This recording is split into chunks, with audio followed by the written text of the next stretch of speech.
I mean, I also read my namesake, Catherine Maher, was head of NPR, and, you know, she said, "We're completely unbiased. Give me a break, lady." Read the NPR. NPR said, "It sounds like Chappelle is using white privilege to excuse his homophobia and transphobia." Wait, now Dave Chappelle can have white privilege? I'm really confused. Bill Maher has turned on NPR as the network faces renewed accusations of favoring the Democratic Party. Many assumed Maher, who often aligns with Democratic politics, would defend the outlet. Instead, he challenged NPR's credibility head-on. The outspoken comedian criticized the organization sharply, delivering remarks that surprised viewers across the political spectrum and sparked intense reactions among audiences following the controversy. Online and television discussions escalated rapidly after his comments circulated widely across multiple media platforms. Yes, testified before Congress this week amid accusations of liberal bias. Should the government continue to send taxpayer dollars to public broadcasters? Well, a little background here. I mean, they've been after them the Republicans have wanted to get rid of PBS for as long as I can remember. This crowd will probably do it. I mean, I also read my namesake, Catherine Maher, was head of NPR, and, you know, she said, "We're completely unbiased. Give me a break, lady." I mean, they're... Bill Maher once again said what many avoid saying and showed little concern for who might be offended. He argued that NPR is not merely slightly left-leaning, but deeply rooted on the far left, despite repeated claims of neutrality and objectivity from its leadership. Maher explained that while audiences understand all media has perspectives, the real issue arises when an outlet denies obvious bias. No one expects major networks to openly confess ideological preferences. However, presenting partisan framing as pure neutrality crosses a line. Maher believes this approach insults the intelligence of listeners who notice consistent patterns in coverage. In his view, NPR has existed inside its own ideological comfort zone for so long that it no longer recognizes its slant. His criticism resonates because it comes from someone usually aligned politically, making the charge harder to dismiss as simple partisan outrage. That context gives his remarks added weight and forces supporters to reconsider long-held assumptions about media credibility and trust in modern journalism. I think we're past the age, really, where the government, first of all, why do we need to subsidize? Why can't we have outlets like this? And we're so polarized. These outlets became popular at a time when Republicans and Democrats didn't hate each other and weren't at each other's throats and didn't think each other was an existential threat. In that world, you can't have places like this, I think, anymore. They have to be. Maher raises an argument that many find difficult to dismiss. When an organization like NPR receives government funding, questions about independence, accountability, and influence naturally follow. Even without direct pressure, the perception alone can weaken public trust. Maher suggests this is why privatization is a logical solution. Publicly funded media can easily be viewed as aligning with the priorities of whichever party is in power, especially within today's deeply polarized political climate. Under those conditions, claims of complete neutrality become harder to defend. Maher argues the stakes are simply too high for taxpayer-supported outlets to maintain credibility without suspicion. NPR may once have played a unifying role, but that purpose feels outdated in an era driven by ideological conflict. Going private would not silence NPR.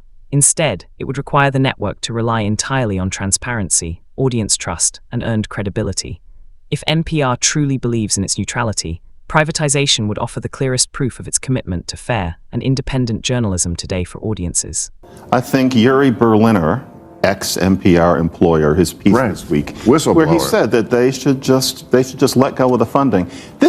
I love NPR. I listen to NPR almost every day, have since 1975, when my parents used to play it in our Chevrolet Caprice when I was like 9 years old. I love it for its point of view, but since 2020, it has no longer been general. I remember in 2021, my then 9-year-old asked me, and of course she has no sense of context, I don't pump her full of things like this. She said from the back seat, in a very different car, she said, "Daddy, why is it that NPR is always playing the same thing?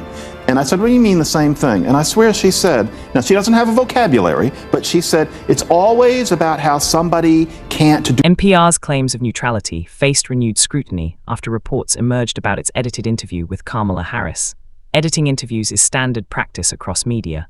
Outlets regularly shorten conversations for time, remove pauses, or cut irrelevant tangents. That alone is not controversial. What drew criticism was the scale of the edits.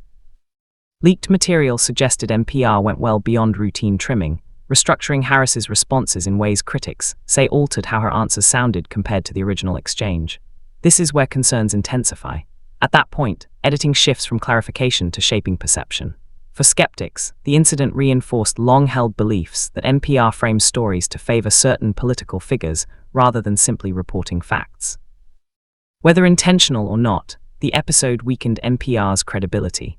It also provided critics with fresh evidence to question the network's objectivity and to ask whose voices and perspectives it ultimately prioritizes in coverage that claims to serve the public interest without bias and maintain trust among diverse audiences nationwide in today's climate overall. At was that I wouldn't have said that about the NPR that I knew back in the day, and I wouldn't have said it 10 years ago, but that is what it is now. I will listen to it daily, but it's no longer a general audience venue. Maher agrees completely with this conclusion. He argues that NPR should no longer receive public funding and instead operate as a fully private institution. Under that model, any political leanings would be transparent and expected. Audiences already understand this dynamic. Few are surprised when Fox News leans right or MSNBC leans left because both are private companies shaped by owners, advertisers, and viewers. Their biases are part of the brand.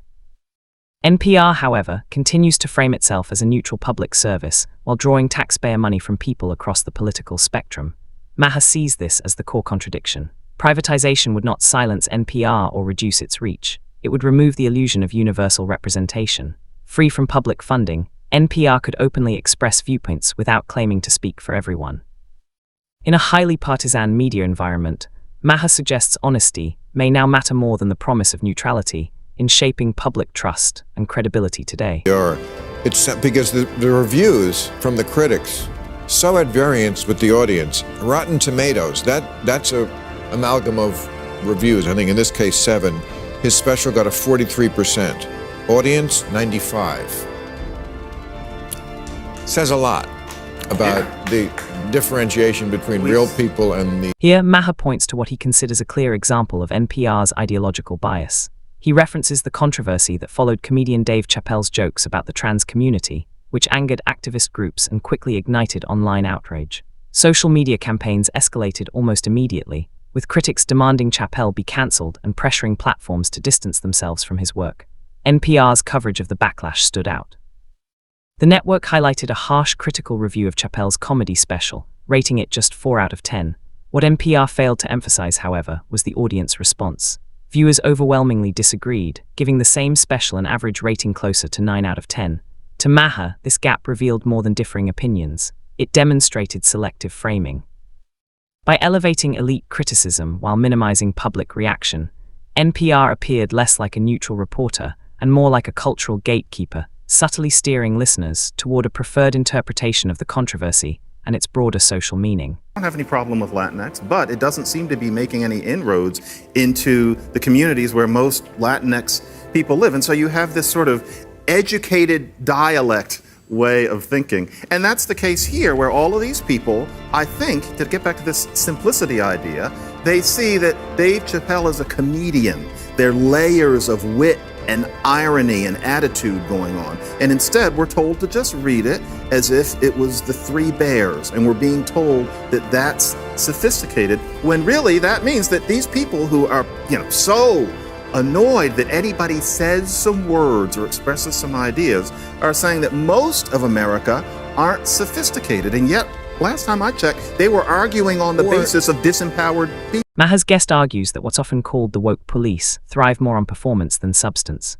According to him, the real objective isn't to silence comedians like Dave Chappelle or solve the issues activists claim to champion. Instead, it's about being seen as morally righteous. The focus is optics, not outcomes. That's why these campaigns frequently target controversies far removed from activists' daily lives.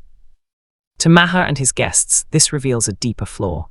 activism driven by virtue signaling rather than lived experience, accountability, or genuine concern for the people most affected by the debates being amplified online and in media coverage. That because you don't agree with what he said, which again, I don't think is transphobic, a lot of the special is about how he has this friendship with a trans person who is his opening act.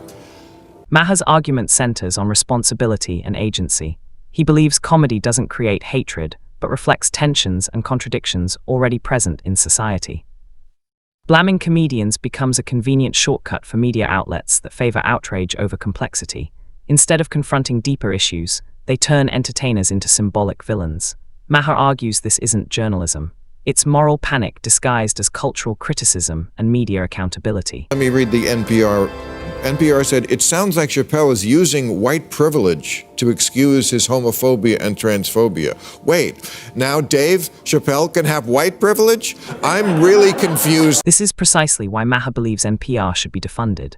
In one critique, the network suggested Dave Chappelle was operating from white privilege, a claim many found not only absurd but deeply revealing. Chappelle is one of the most successful black comedians in the country, and his career has been shaped by experiences that hardly fit the simplistic framework NPR applied. To Maher, this wasn't just a poorly reasoned argument, it was ideology overriding reality. What made the situation more troubling was that this framing came from a media outlet partially supported by taxpayer funding. When publicly funded organizations adopt activist language and force it into narratives where it doesn't belong, public trust begins to erode. Maher's concern isn't about defending Chappelle personally, it's about principle. If government-funded media can twist concepts like privilege to fit a political storyline, neutrality becomes impossible. In Maher's view, the Chappelle controversy represents a larger pattern. NPR claims objectivity, yet repeated incidents suggest ideological bias, selective framing, and moral posturing. From heavily edited interviews to amplifying elite criticism while minimizing public opinion, the network increasingly resembles a messaging outlet rather than a neutral news organization. Taxpayer money supports media that shapes narratives around political priorities, polarization deepens and credibility suffers. Maher argues privatization is the only viable solution. Like Fox News or MSNBC, NPR's bias would at least be transparent and understood. Until then, Maher believes reform or defunding is overdue. With that, today's discussion comes to a close. If you found this analysis engaging, be sure to like the video and subscribe for more content. Thanks for watching, and we'll see you next time.